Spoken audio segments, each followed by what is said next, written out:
आज मेरा दिल ज्यादा ही बेचैन हुआ तो मैंने रमन को कॉल लगा दी। मैंने पूछा कब आओगे रमन, क्योंकि उसे सऊदी गए काफी समय हो गया था। रमन कहने लगा मुझे अभी छुट्टी नहीं मिल रही, कुछ महीने और लग जाएंगे। उसकी बात सुनकर मैं परेशान हुई थी। मैंने कहा आखिर तुम हिंदुस्तान आना क्यों नहीं चाहते? तो कहने लगा पायल, समझने की कोशिश करो, हमारे घर के हालात तभी अच्छे हो सकते हैं जब मैं मेहनत करूंगा, और मैं इस तरह छुट्टियां ले लेकर आता रहा तो मेरी नौकरी चली जाएगी। कुछ दिन सब्र करो, मैं जल्दी ही लौट आऊंगा। अगर अपने खर्चे पर हिंदुस्तान आ भी जाऊं तो इतना पैसा लग जाएगा कि हमारा सारा बजट बिगड़ जाएगा। कंपनी की तरफ से छुट्टियां मिलेंगी और वही मुझे हिंदुस्तान भेजने का खर्चा भी उठाएंगे। मेरी छुट्टियों के पैसे भी नहीं काटे जाएंगे। रमन मुझे अपनी परेशानी बता रहा था। मेरा दिल उदास हो गया, लेकिन मैं फिर भी जिद करने लगी। कोई बात नहीं, अपना पैसा लगाकर और छुट्टियां लेकर आ जाओ।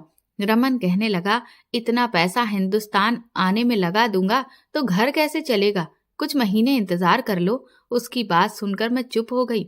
शादी के 2 महीने बाद ही रमन सऊदी चला गया था और अब हमारी शादी को 2 साल होने वाले थे और मैं उसका इंतजार करते करते पागल हो रही थी। नई नई शादी को एंजॉय करने के मेरे सारे सपने टूट कर रह गए थे। कितने सपने सजाए थे कि मैं अपने पति के साथ हर जगह घूमने जाऊंगी, हम प्यार भरी बातें करेंगे, एक दूसरे से मोहब्बत का इजहार करेंगे, हर रात मेरी रमन की बाहों में गुजरेगी। लेकिन सारे सपने कांच की तरह टूट के बिखर गए थे। रमन भी सऊदी से अपनी बेताबी बेकरारी यही बताता रहता था।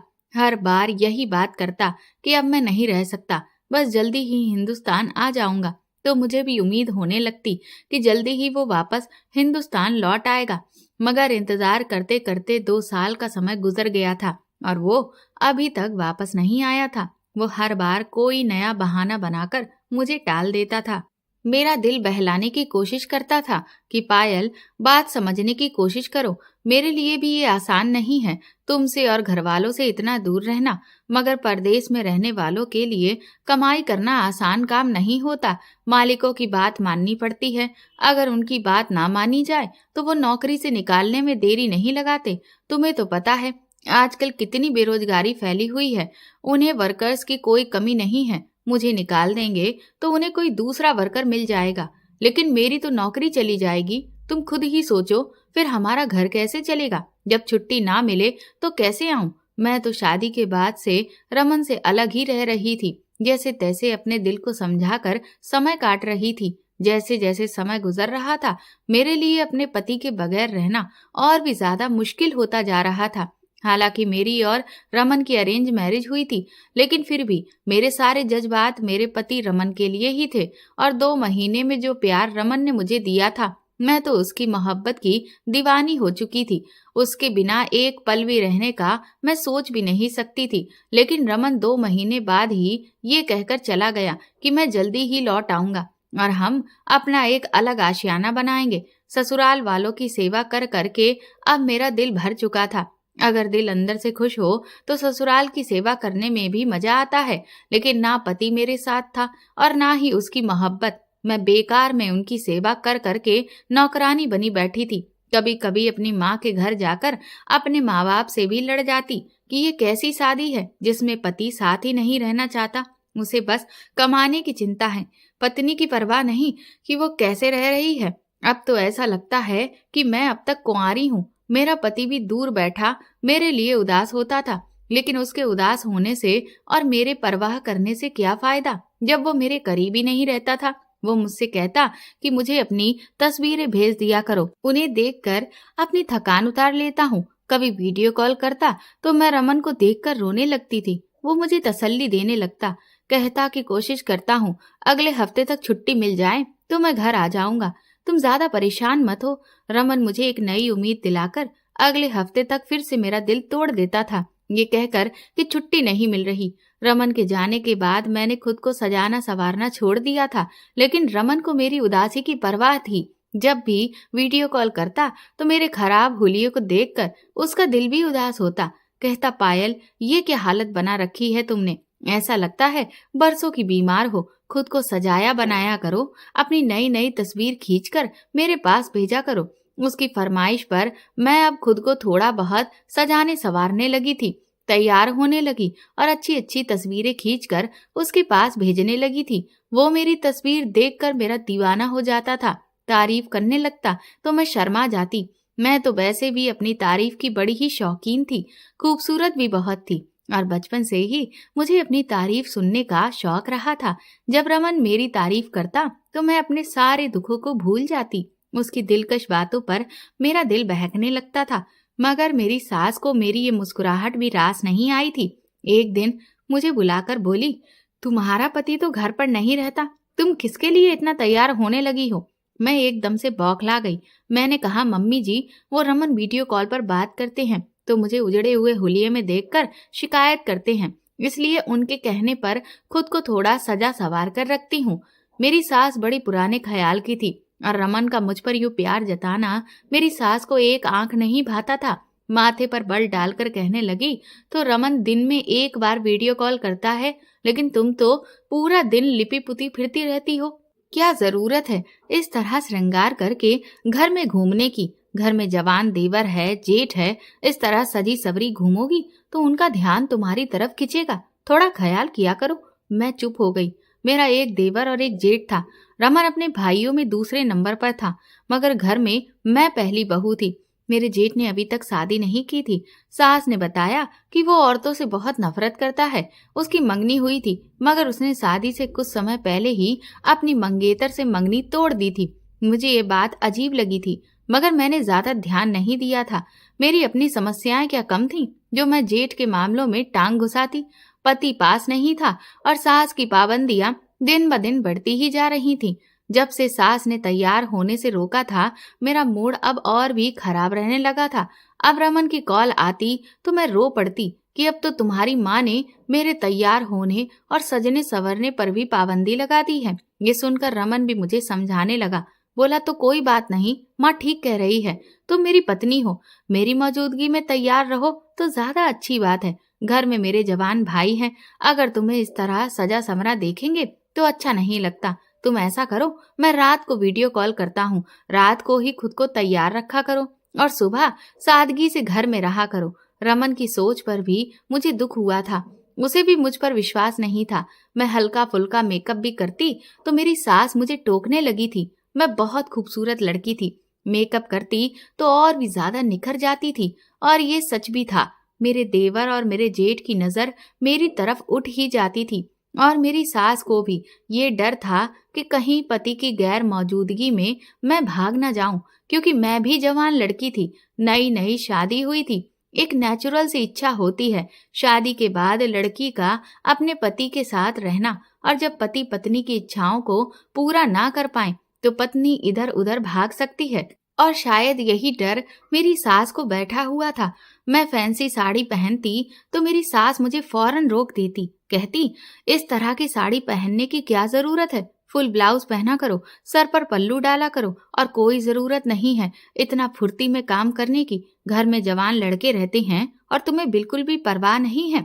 तुम्हारी लापरवाही तुम्हें एक दिन नुकसान में डाल देगी। तुम्हारी शादी हो गई है तो ये मतलब नहीं कि तुम जो मर्जी चाहे करती फिरो। शादीशुदा लड़की को भी सावधान रहना चाहिए। शादी का मतलब ये नहीं होता कि लापरवाही से रहना शुरू कर दो। मैं परेशान हो जाती थी। मुझे तो शादी से पहले ही सज धज कर रहने का शौक था। मैं खूबसूरत थी, खुद को बना संवार कर रखती थी। अब शादी के बाद सास मना करने लगी। पति को शिकायत लगाती हूँ तो वो भी कहते हैं कि मम्मी जी ठीक कहती हैं। तो मैं रमन को कहती कि मुझे मायके में रहने की अनुमति दे दो ताकि मैं खुलकर जी सकूं, लेकिन रमन इस बात पर भी राजी नहीं होता था। कहता, मेरे खानदान वाले उल्टे मिजाज के लोग हैं, अगर तुम मायके में जाकर बैठ गई तो वो और भी बातें बनाएंगे कि पति परदेश में पड़ा है और पत्नी मायके में जाकर अय्याशी कर रही है। तुम मेरी पत्नी हो और मेरे घर पर मेरी माँ के साथ रहो, मेरी माँ का ध्यान रखो। मैं तो उदास सी हो गई थी। अजीब रूखी फीकी सी जिंदगी गुजार रही थी। अजीब से लोग थे, न उल्टे लिए जाते थे न सीधे। सज सवर कर मैं थोड़ा बदलने की कोशिश करती तो मेरी सास को पसंद ना था। मायके जाने की बात करती तो रमन को पसंद नहीं था। मैं बिल्कुल कैद होकर रह गई थी। मुझे ये सब बुरा लगता था।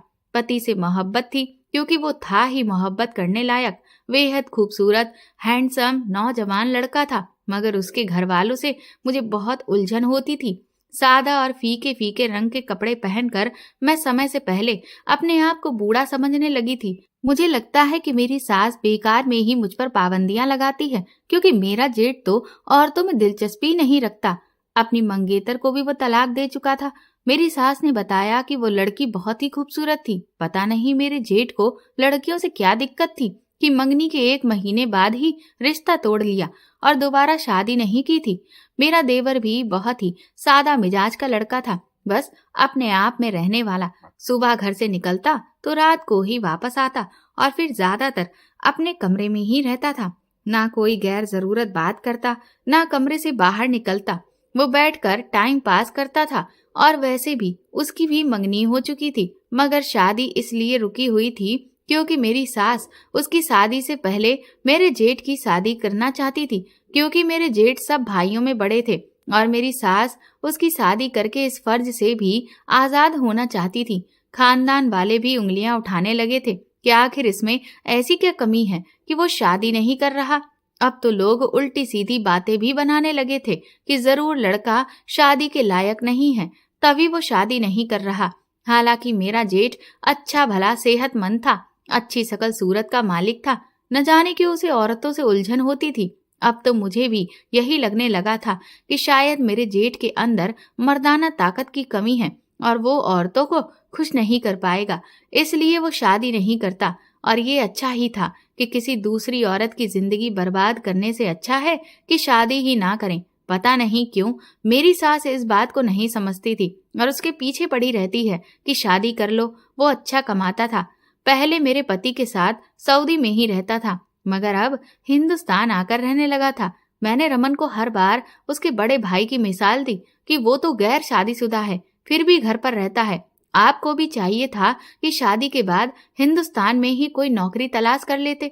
अजीब इंसान था रमन भी। पत्नी को घर पर अकेला छोड़कर वहां मेहनत मजदूरी कर रहा था और मैं यहाँ हर वक्त अपना दिल जलाती रहती थी। उसको कोई परवाह ही नहीं होती थी। मैं जब ज्यादा ही परेशान हो जाती तो मैं कहती कि बस अब वापस आ जाओ, मेरा सब्र जवाब देने लगा है।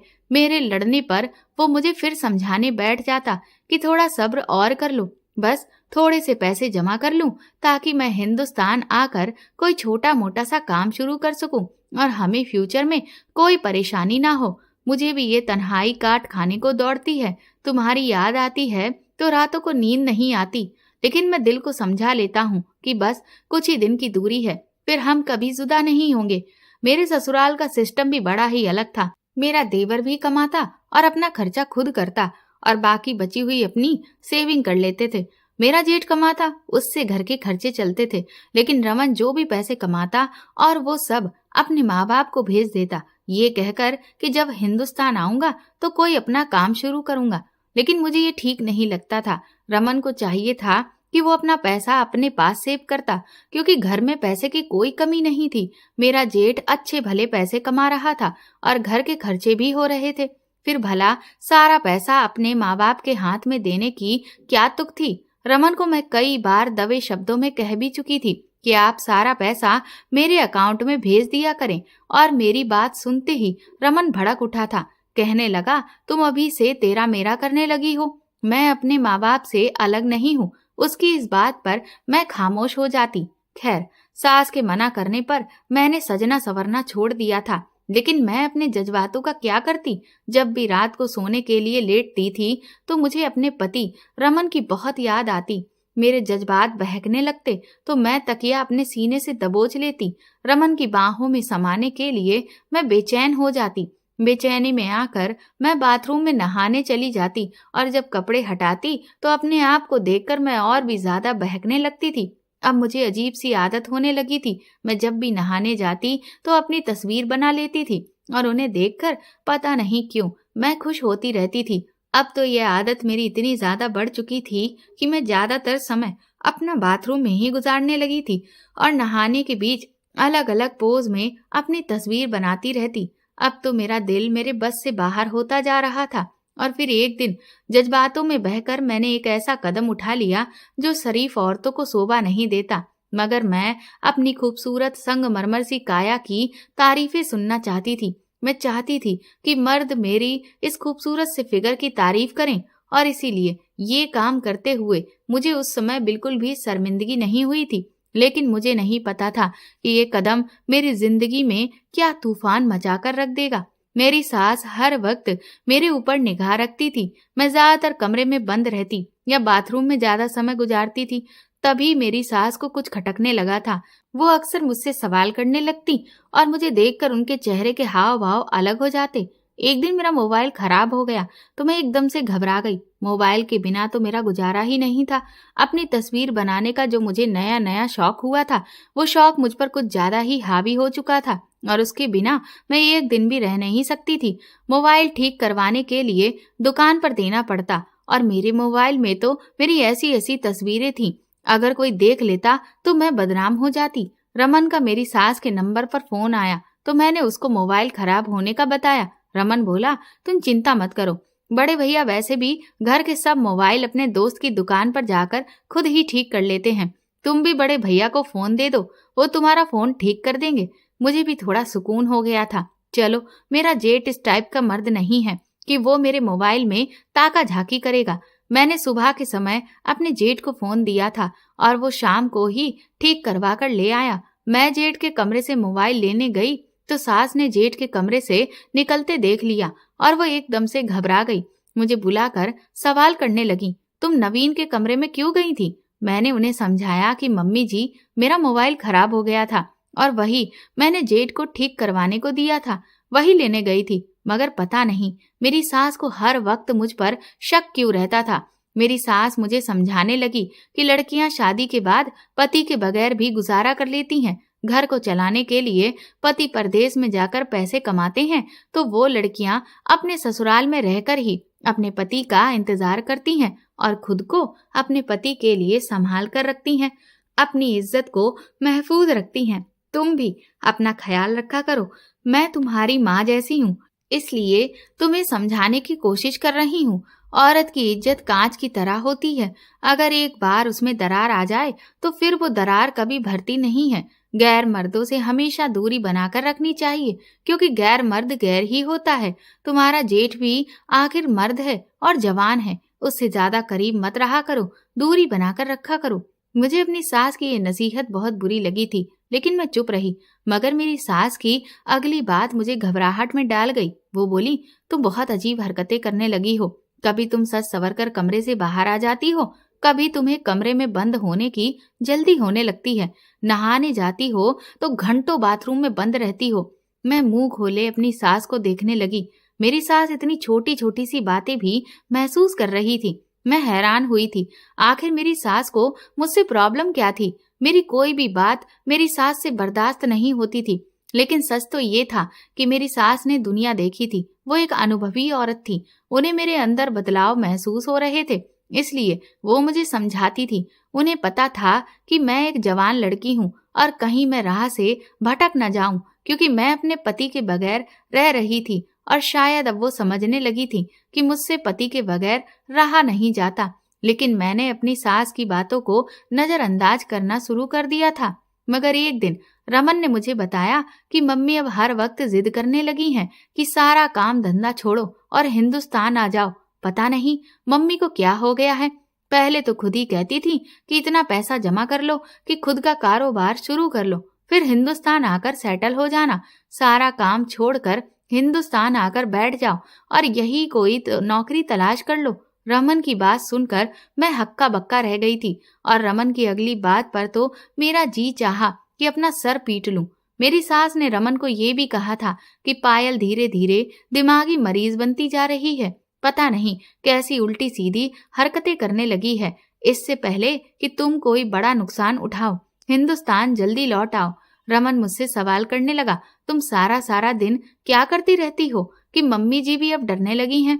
अब मैं रमन की बात का क्या जवाब देती? मैं तो शर्मिंदगी से जमीन में गड़ गई थी। मेरी सास शायद मेरा राज जान चुकी थी। मैंने रोते हुए रमन से कहा, तुम्हारी माँ मुझे कमरे से निकलने से रोकती है क्योंकि घर में जवान देवर और जेठ रहते हैं। अब मैं कमरे में बंद रहने लगी हूँ, तब भी तुम्हारी माँ मुझ पर शक करने लगी है। मैं अकेले कमरे में पड़ी रहती हूँ, कोई गुनाह नहीं कर रही, मुझे बता दो, फिर मैं क्या करूँ? न घर में सजकर घूमना है, न मायके में रहूं, न कमरे में बंद रहूं, आखिर करूं तो क्या करूं? मैं गुस्से से फट पड़ी थी।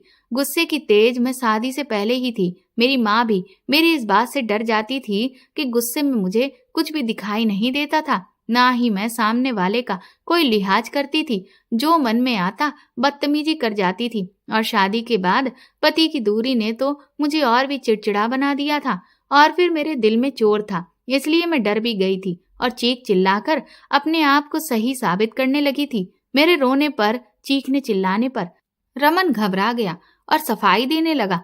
कहने लगा, मेरी माँ को गलतफहमी हो गई होगी, शक की मिजाज की औरत है, इसीलिए छोटी छोटी सी बात को महसूस करती हैं। उनकी बात पर ज्यादा ध्यान मत दो। मैं रमन से लड़ने लगी। तो फिर जल्दी से हिंदुस्तान आ जाओ या फिर मुझे मेरे मायके भेजो। अब मेरा इस घर में दम घुटता है। रमन भी परेशान हो गया था। वो अपनी माँ को फोन करके मना करने लगा कि पायल को रोक टोक मत किया करें। वो पहले ही मेरे बिना परेशान रहती है, तन्हाई का शिकार है। और फिर उस दिन के बाद से मेरी सास ने अब मुझे रोक टोक करना बिल्कुल छोड़ दिया था। मगर उनकी नजरें अब भी हर वक्त मेरे आसपास घूमती रहती थी। मुझे सास के बदलाव पर हैरत हुई थी। इन 2 सालों में अपनी सास को इतना तो समझ गई थी कि वो किसी के पर्सनल मामलों में दखल नहीं देती थी। मैं भी जब से ब्याह कर इस घर में आई थी, सास ने हमेशा मुझे सावधान अंदाज में ही बात की थी। लेकिन अब मेरी सास का मुझ पर हर वक्त बातें बनाना और मुझ पर शक करते रहना मुझे परेशान कर रहा था। मेरी सास सोने से पहले 1 गिलास गुनगुना दूध पीती थी। वही देने मैं अपनी सास के कमरे में गई, लेकिन दरवाजे पर ही मैं रुक गई थी, क्योंकि अंदर से जो बातें आ रही थीं, उन आवाजों में मेरा नाम भी शामिल था। अपना नाम सुनकर ही मैं दरवाजे पर रुक गई थी। मेरा जेठ और सास कमरा बंद करके बातें कर रहे थे और जो बातें कर रहे थे वो सुनकर मेरे होश उड़ गए थे। दिल चाहा जेठ का गिरेबान पकड़ लूं। वो इतना गिरा हुआ इंसान था, लेकिन मैं बेकार का झगड़ा मोल लेना नहीं चाहती थी। अपने कमरे में आकर सर पकड़ कर बैठ गई। मैं उन बातों को सोच सोच कर पागल हो रही थी। मैं तो अपने जेठ को बहुत ही सीधा साधा इंसान समझती थी, लेकिन मैं नहीं जानती थी कि वो इस टाइप का मर्द था। शर्मिंदगी और अपमान से मेरी हालत खराब होने लगी। मुझे अपने पति को बताते हुए भी शर्म आ रही थी। उस पूरी रात मेरी टेंशन में निकल गई थी और इस टेंशन में अपना मोबाइल खोलकर बैठ गई और अपनी तस्वीर देखने लगी। दिल में ऐसे ही शरारत हुई कि एक ऐसे ही अदा से भरी सी तस्वीर रमन को भेज देती हूँ। और अगले ही पल मैंने एक बहुत ही खूबसूरत दिलकश कपड़ों की तस्वीर रमन के नंबर पर सेंड कर दी। मगर अगले ही पल मेरी सांस सीने में ही रुक गई थी, क्योंकि गलती से मैंने अपनी तस्वीर अपने जेठ के नंबर पर सेंड कर दी थी। मैंने समय देखा, काफी वक्त हो रहा था। मैंने सोचा, इस समय तो मेरा जेठ सो रहा होता है, लेकिन मैं सुबह का इंतजार नहीं कर सकती थी। अगर मेरा जेठ जाग जाता तो मेरी तस्वीर देख लेता और फिर मैं उससे नजरें मिलाने के काबिल ना रहती। मेरी तस्वीर ऐसी नहीं थी कि कोई गैर मर्द उसको देखता। मैं कोई बहाना भी नहीं बना सकती थी। क्या करूं? परेशानी से अपने कमरे में इधर उधर टहलने लगी। सोच सोच कर पागल हो रही थी। अब क्या करूं? रात के समय अपने जेठ के कमरे में जाती तो मेरा तमाशा बन जाता। हालांकि मैंने अपनी तरफ से वो पिक्चर डिलीट कर दी थी, लेकिन मुझे फिर भी डर था कि कहीं वो तस्वीर मेरे जेठ के फोन में सेव ना हो गई हो, क्योंकि आजकल तो ऐसी टेक्नोलॉजी आ गई है कि डिलीट मैसेज भी आराम से देखे जा सकते हैं।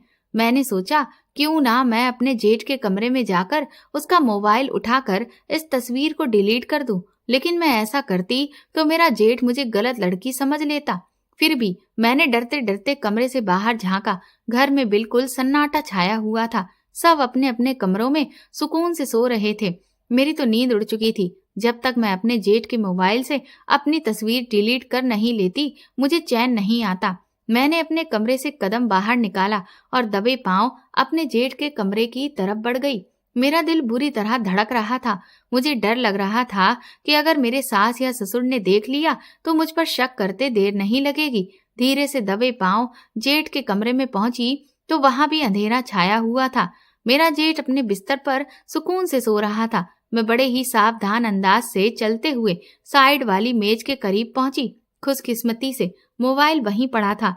मैंने मोबाइल उठाकर खोला तो उस पर फिंगरप्रिंट लॉक था। अब मैं क्या करती? मैं अपने जेठ को देखने लगी। थोड़ी सी कोशिश करने से मेरे लिए वो लॉक खोलना आसान हो सकता था।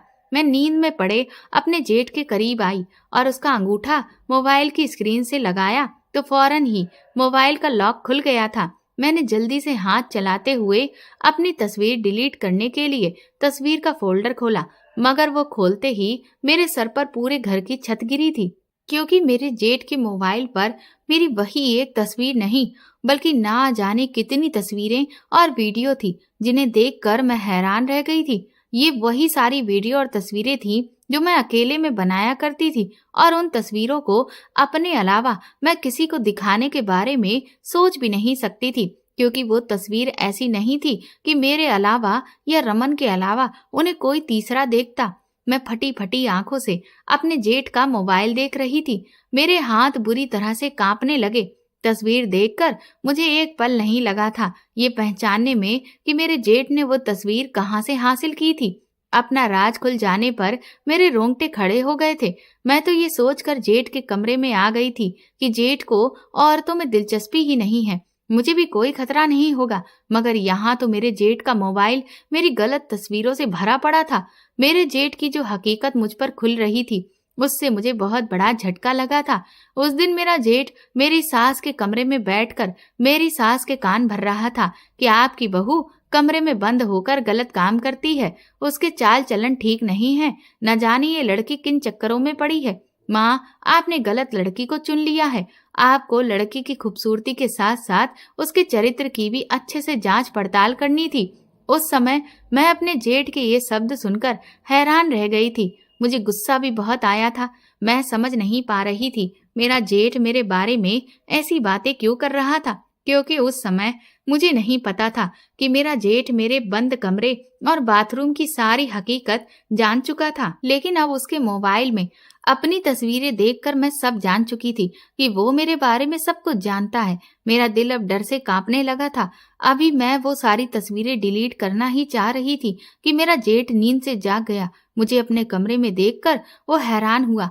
मेरे हाथ में अपना मोबाइल देखा तो फौरन उसने मोबाइल मेरे हाथ से ले लिया।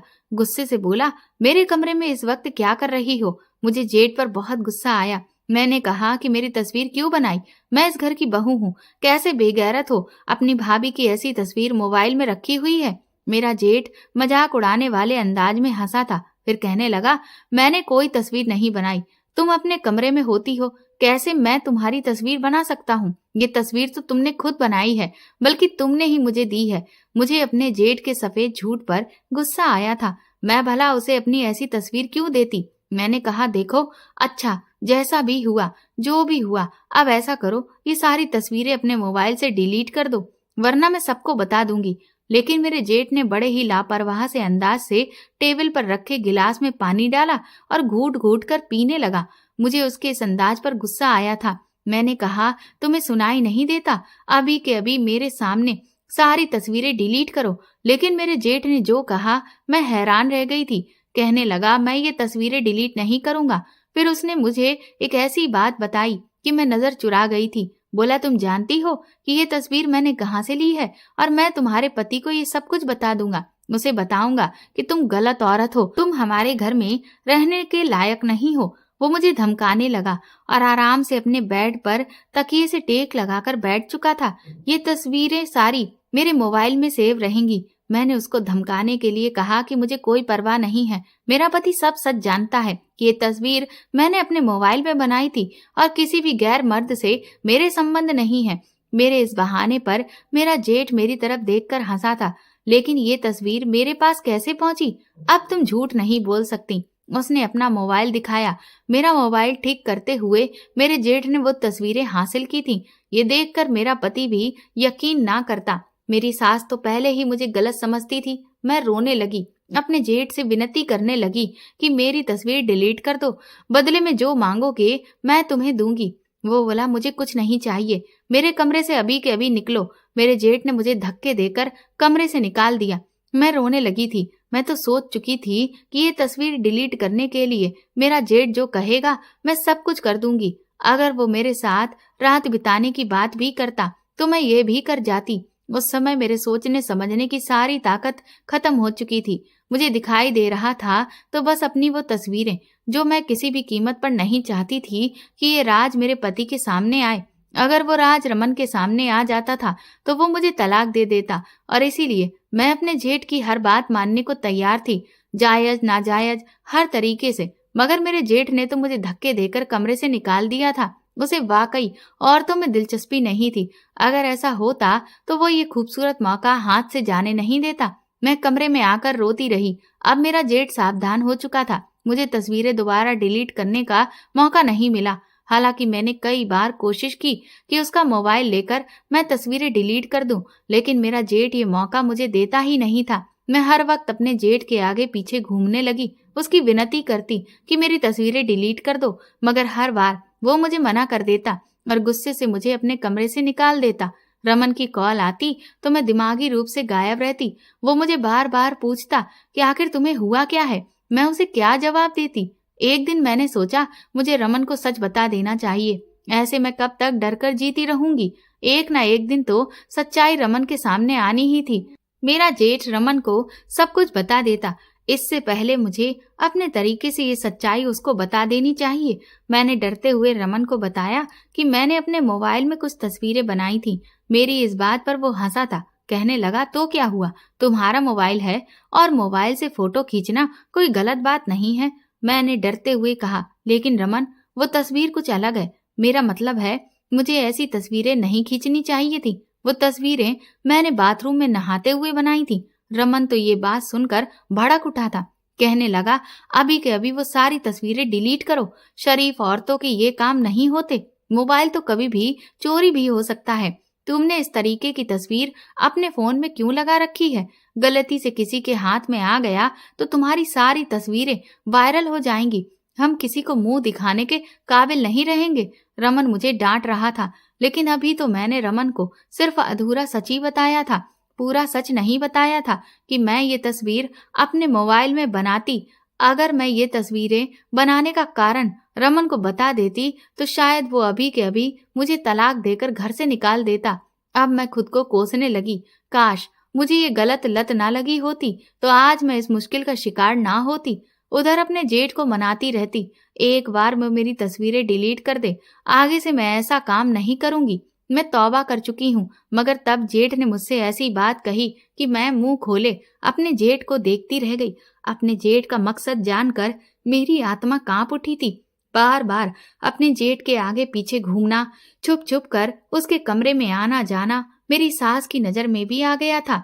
मेरी सास के भी होश उड़े थे। बोली, बहू, किन चक्करों में रहने लगी हो? हमारे घर के ऐसे रिवाज नहीं है। तुम्हारा जेठ कुंवारा मर्द है, उसके खाली कमरे में बार बार क्यों जाती हो? सास की बात सुनकर मैं बौखला गई थी। मेरे पास कोई बहाना नहीं था, क्योंकि मेरी सास ने कभी भी मुझे जेठ की जिम्मेदारी नहीं दी थी। मेरी सास अपने बेटों की जिम्मेदारियां खुद पूरी करती थी। मैंने झूठा बहाना बनाया कि मैं अपना मोबाइल ठीक करवाने जाती हूँ, वो बार बार खराब हो जाता है। लेकिन मेरी सास का शक दूर नहीं हुआ था। सर झटक कर बड़बड़ाने लगी कि रमन को जल्दी ही वापस बुलाती हूँ। तुम्हारा चाल चलन ठीक नहीं लगता। तुम मेरे घर का माहौल खराब कर रही हो। मैं शर्मिंदगी से नजरें झुका गई थी। सास को क्या बताती कि मैं क्या कर चुकी थी। मेरा तो जीना हराम हो चुका था।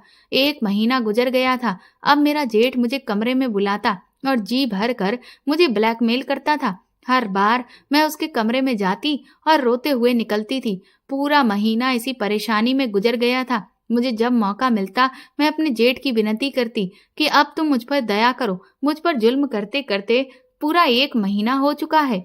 मैं घुट घुट कर रोती रही, कहती तुम्हें मुझ पर दया क्यों नहीं आती। मेरा जेठ नरम नहीं पड़ा था। अब सास भी मुझ पर शक करने लगी थी और 1 महीने बाद ही रमन वापस हिंदुस्तान लौट आया। मैं अपने पति को देखकर पत्थर की बन गई थी। खुशी की बजाय मेरा दिल डर से सूख गया था। मेरा पति हंसता मुस्कुराता मेरे पास आया तो मैं डर से सफेद पड़ गई। मैं अब वैसी नहीं रही थी जैसी वो छोड़कर गया था।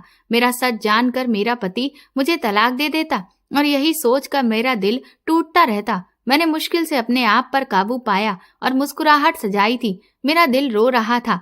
काश मैं पहले की तरह पवित्र और बेदाग रहती तो पति के आने पर मैं भी खुश हो जाती।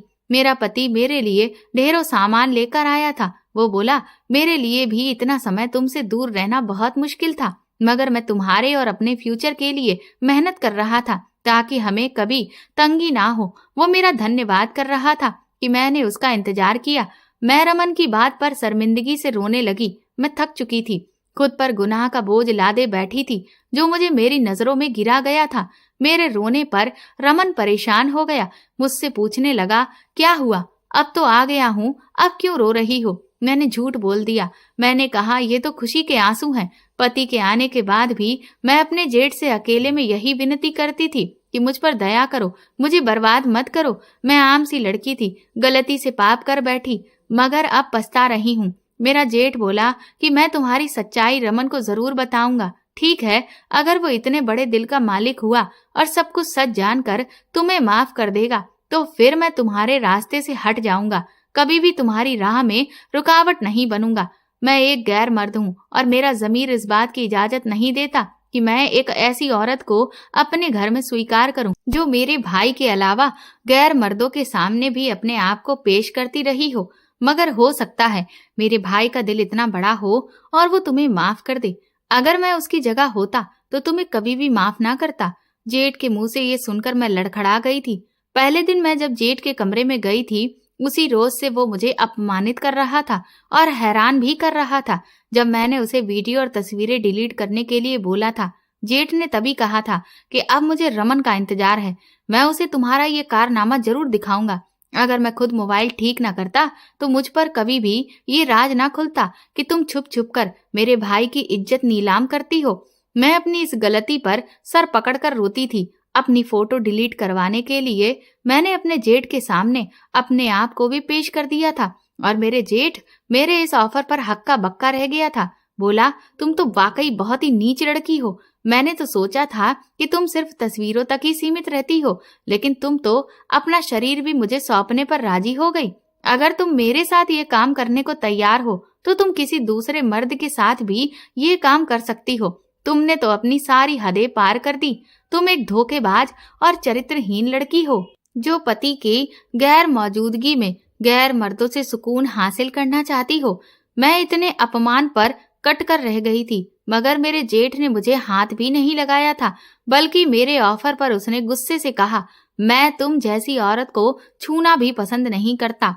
मेरी मंगेतर भी बहुत ही हसीन लड़की थी। उसकी खूबसूरती देखकर हर कोई उसका दीवाना हो जाता था। मैं भी हो गया था। मैं भी उससे प्यार कर बैठा था, लेकिन मैंने उससे मंगनी तोड़ दी थी। जानती हो क्यों?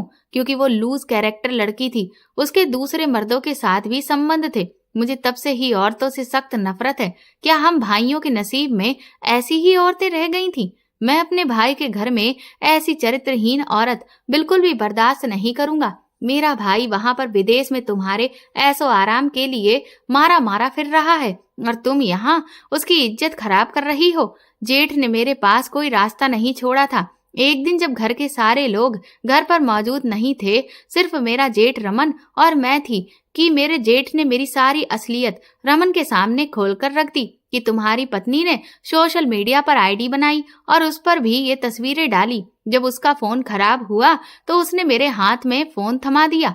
मेरा मोबाइल ठीक करते हुए जब मेरे जेठ ने मोबाइल खोला तो सारा मोबाइल चेक किया और वहां मेरी वो आईडी भी देख ली और उसके स्क्रीनशॉट लेकर रख दिए थे। मैं तो अपनी तरफ से आईडी डिलीट कर चुकी थी, लेकिन वो स्क्रीनशॉट सबूत हैं। मैं रोने लगी, अपने पति से अपनी गलती की माफी मांगी कि मैं गलती कर बैठी थी। मैं अब अपनी आईडी डिलीट कर चुकी हूँ, मुझे माफ कर दो, ऐसी गलती नहीं करूंगी। मैं रोती रही, विनती करती रही, लेकिन रमन ने मुझे धक्के देकर घर से निकाल दिया। मैं रोते हुए माँ के घर आ गई। मैं एक छोटी सी गलती से अपना घर बर्बाद कर चुकी थी। मेरी माँ ने जब सच्चाई सुनी तो उन्होंने भी मुझे ही बुरा भला कहा कि कोई भी मर्द ये बर्दाश्त नहीं करेगा कि उसकी पत्नी उसके अलावा किसी दूसरे को अपनी खूबसूरती दिखाए, और तुमने तो हद ही कर दी। अब मुझे जिंदगी से नफरत हो गई थी। रमन के बिना जीने का मैं सोच नहीं सकती थी। टाइम पास के लिए मैं गलत हरकत कर बैठी थी कि शायद इस तरह मैं अकेलेपन का शिकार नहीं होंगी, लेकिन मैं खुद को बर्बाद कर चुकी थी। जिंदगी से तंग आकर मैंने अपने हाथ की नस काट ली। मैं अब जीना नहीं चाहती थी, लेकिन शायद अभी जिंदगी मुझ पर मेहरबान थी। जब होश आया तो मैं हॉस्पिटल के कमरे में थी। रमन मेरे सामने ही बैठा हुआ था, लेकिन उसके चेहरे पर गुस्सा था। रमन के पीछे मेरा जेठ भी खड़ा हुआ था। मैं नजरें चुरा गई और आंसू बहकर तकिए में समाने लगे। मैंने कहा, रमन, मैं इस काबिल नहीं हूँ कि अब जिंदा भी रहूं। मैंने तुम्हारा मान तोड़ दिया। मैंने तुम्हारा इंतजार किया, लेकिन खुद को बहलाने के लिए गलत राह पर चल पड़ी थी। मुझे ये नहीं करना चाहिए था। तुम्हारा फैसला अपनी जगह ठीक है। मुझ जैसी औरत को तुम्हें अपनी जिंदगी में नहीं रखना चाहिए। रमन ने मेरा हाथ थाम लिया। कहने लगा, तुम अपनी मोहब्बत और अपनी इज्जत मेरे दिल में कम कर चुकी हो, लेकिन फिर भी नवीन भैया के समझाने पर मैं तुम्हें एक मौका देना चाहता हूँ। लेकिन याद रखना, आगे अगर जरा सी भी कोई गलती मेरी नजर में आई, वो दिन मेरी जिंदगी में तुम्हारा आखिरी दिन होगा। रमन के इतने बड़े दिल पर मैं हैरान हो गई थी। उसने मुझे माफ कर दिया था, मुझे एक मौका दिया था। रमन बाहर चला गया, लेकिन मेरा जेठ कमरे से बाहर नहीं गया था। वो मेरे बेड के पास आया। कहने लगा, पायल, मैंने रमन को सिर्फ तुम्हारी तस्वीरें, तुम्हारी आईडी के बारे में बताया था। रमन को ये नहीं बताया कि तुम अपनी तस्वीरों को डिलीट करवाने के चक्कर में अपने आप को मेरे सामने पेश कर चुकी थी। अगर ये सच्चाई मैं रमन को बता देता तो शायद रमन तुम्हें कभी ना अपनाता, लेकिन मैंने उस सच्चाई को नहीं बताया है। उम्मीद करता हूँ कि तुम फ्यूचर में कभी ऐसी गलती नहीं करोगी। तुम्हारी सच्चाई मैंने इसलिए उसको नहीं बताई क्योंकि आज तक तुमने जो भी किया सिर्फ तस्वीरों तक सीमित था। इसके अलावा तुमने कभी किसी गैर मर्द के साथ कोई भी गलत संबंध नहीं बनाए थे। पूरी जानकारी इकट्ठी करने के बाद ही मैंने ये सच्चाई रमन से छुपाई थी। तुम अभी सिर्फ और सिर्फ मेरे भाई की हो, लेकिन याद रखना, जिस दिन मुझे तुम पर शक हुआ, मैं खुद सारी सच्चाई रमन को बताकर तुम्हें उसकी जिंदगी से दूर कर दूंगा। मैंने अपने जेठ का धन्यवाद किया था। मेरा जेठ सच में बहुत ही अच्छा इंसान था। मैंने दिल ही दिल में भगवान से प्रार्थना की थी कि उसकी जिंदगी में एक बहुत ही अच्छी और वफादार लड़की आए। कुछ ही दिन बाद मैं ठीक होकर घर वापस आ गई थी। मैंने अपने सारे गलत शौक छोड़ दिए थे और पूरे जी जान से रमन और अपने ससुराल की सेवा में लग गई थी। मैं रमन को या अपनी ससुराल में किसी को भी अब कोई ऐसा मौका देना नहीं चाहती थी कि लोग मेरी तरफ उंगली उठाते। रमन को पाकर बहुत अच्छा लग रहा था। उसने मेरी सारी गलतियों को माफ कर दिया, मुझे दिल से अपना लिया था, वैसे मुझे प्यार दिया था जिसकी मैं हकदार थी। कभी कभी तो मुझे खुद पर ही शर्म महसूस होती है कि मैंने अपने पति की मजबूरी को नहीं समझा और अपनी तन्हाई को दूर करने के लिए गलत शौक पाल लिए थे। आखिर में इतना ही कहना चाहूंगी कि लड़कियों की इज्जत कांच की तरह नाजुक होती है, उसे संभाल कर रखें। आपकी छोटी सी गलती भी आपकी इज्जत को तार तार कर सकती है। हर किसी की किस्मत में रमन के जैसा सच्चा प्यार करने वाला जीवन साथी नहीं होता है। तो दोस्तों, आपको ये कहानी कैसी लगी हमें कमेंट करके जरूर बताएं और प्लीज इस कहानी को ज्यादा से ज्यादा शेयर और लाइक करके मेरे चैनल को सपोर्ट करें।